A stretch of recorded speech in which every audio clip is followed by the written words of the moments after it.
안녕하세요. 김주범의 경매고입니다. 지난 시간 배당 요구 종기의 결정과 그 공고, 고지에 대한 내용을 확인했습니다. 결국 경매 절차의 진행은 우선 신청이 있어야 되고, 신청이 있으면 신청된 내용을 확인하고 검토한 이후에 법원에서는 경매에 대한 결정을 하게 되죠.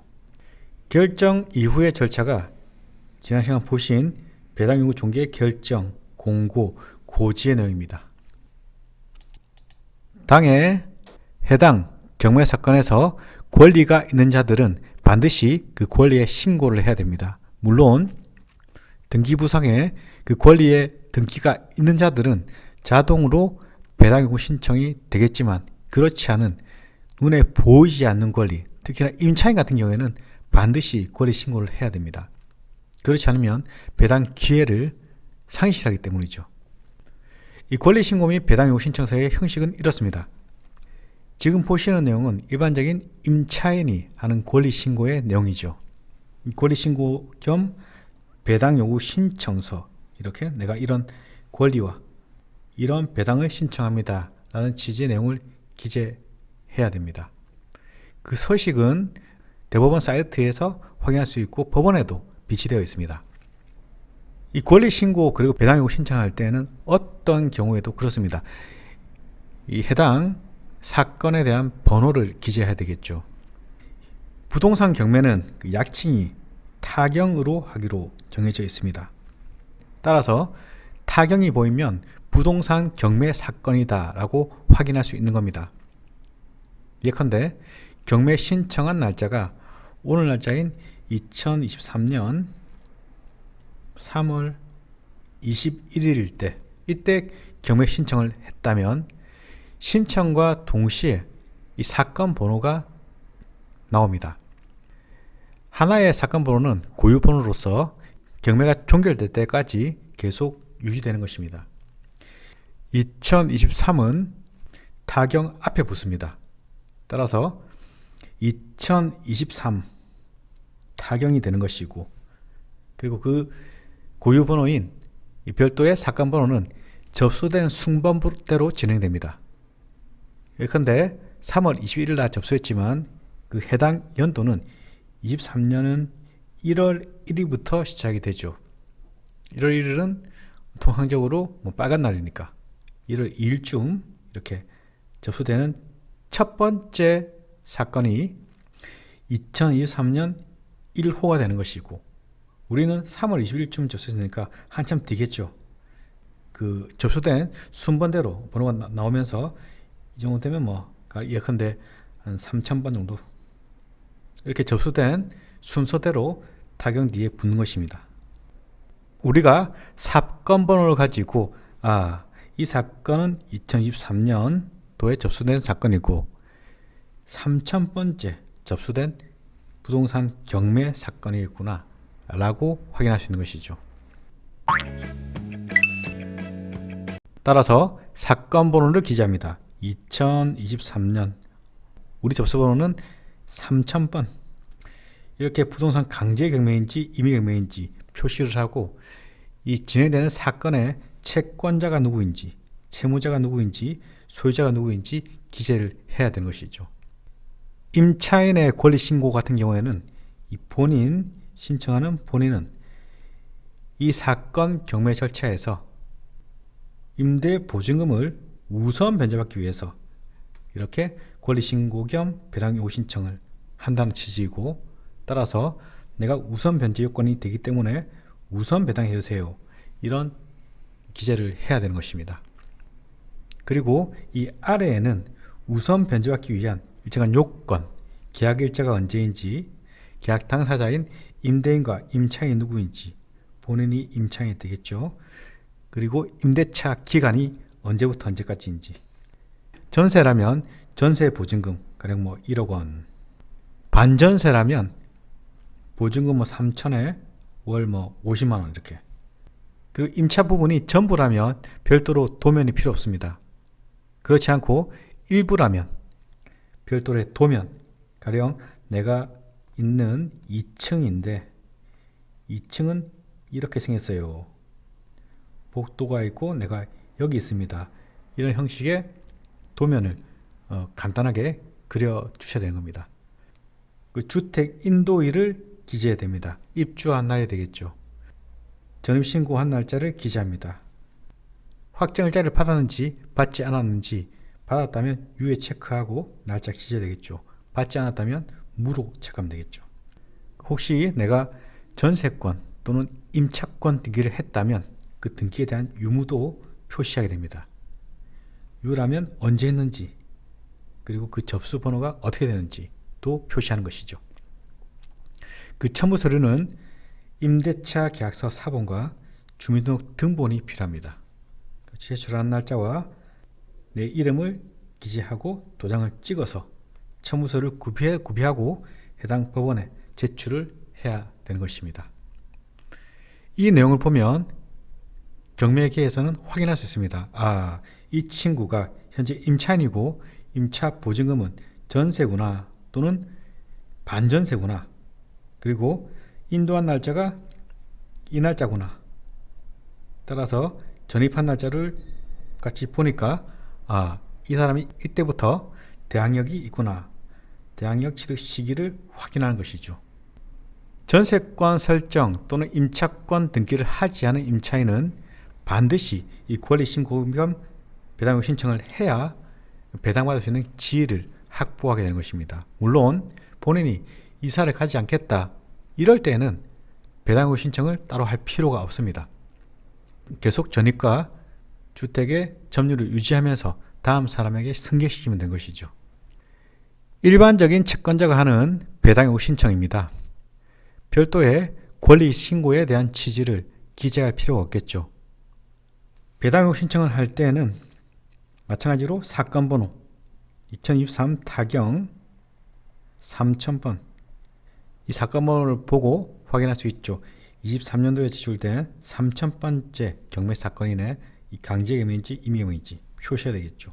채권자의 표시, 채무자의 표시, 그리고 배당 요구 채권자 나에 대한 표시겠죠. 성명과 주소 기재하고 배당 요구 채권 이 금액을 기재합니다.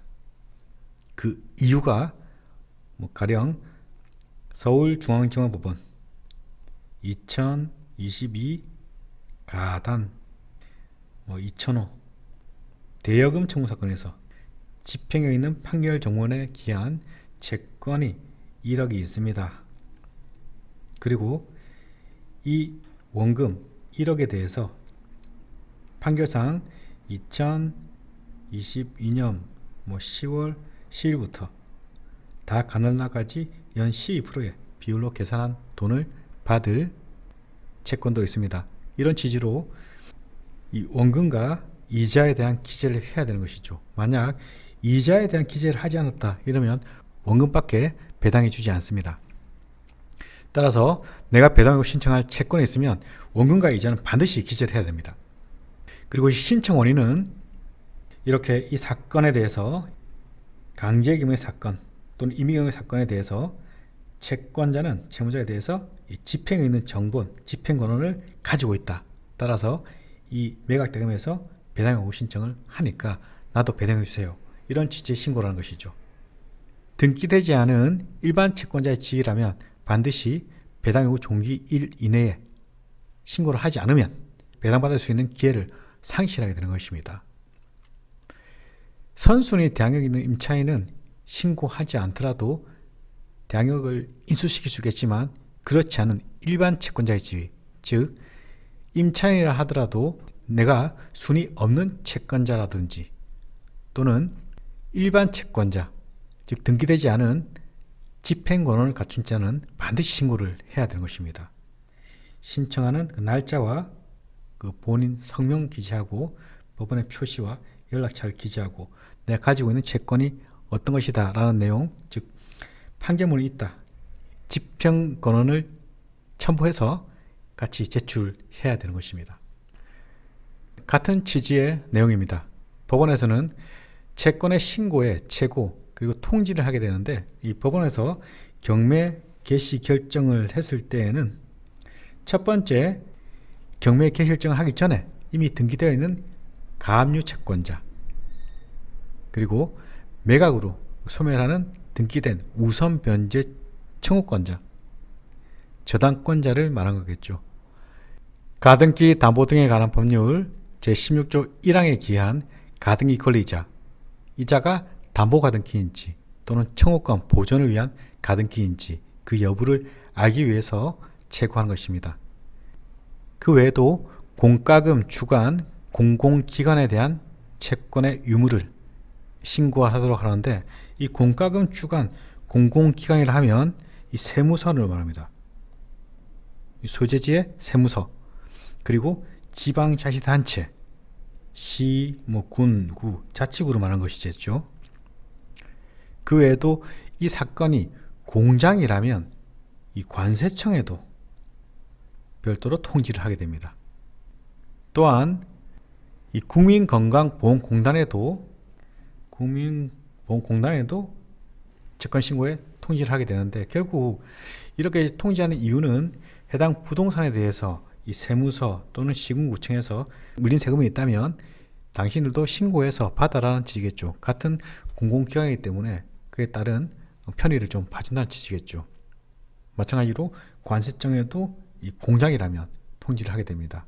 그 외에도 국민건강보험공단에 통지해서 너희들이 이 부동산 소유자에게 또는 이 부동산에 받을 세금 또는 세금에 준하는 금액이 있다면 당신들도 순위에 따라서 배당받아라 라는 뜻이겠죠. 이렇게 등기된 권리자 그 외에 등기되지 않더라도 공과금을 주관하는 공공기관에는 기본적으로 통지를 하게 됩니다. 그 통지가 최고의 지지죠. 언제까지 신고해라라고. 그 기간은 배당 요구 종기일이 되는 것입니다. 그 외에도 등기부상의 공유 지분권자에게도 우선 매수청구권의 기회를 주기 위해서 그 사실을 통지하게 됩니다. 이렇게 경매 개시 결정하기 전 등기부에 있던 권리자에게는 당연히 통지를 한 것이고, 그 외에도 공과금 주관 공공기관에는 기본적으로 통지를 하는데, 경매 개시 결정 이후에 등기된 가압류권자, 가처분권자, 예고등기, 지금 현재는 예고등기 제도는 폐지되었습니다. 이런 자들은 이해관계인으로 취급되지 않습니다. 경매 개시 결정 이후에 등기된 자들이거든요. 따라서 통지 대상에서 제외되기 때문에 조금 전에 보신 배당 후 신청을 스스로 해야 되는 것입니다. 이번 시간 정리하겠습니다. 경매는 신청이 있으면 그 결정을 하게 되고, 신청과 동시에 이렇게 사건 번호가 기재되게 됩니다. 그리고 곧바로 이어서 하는 절차가 언제까지라는 기간을 정해서 배당 요구 종기일을 지정하죠.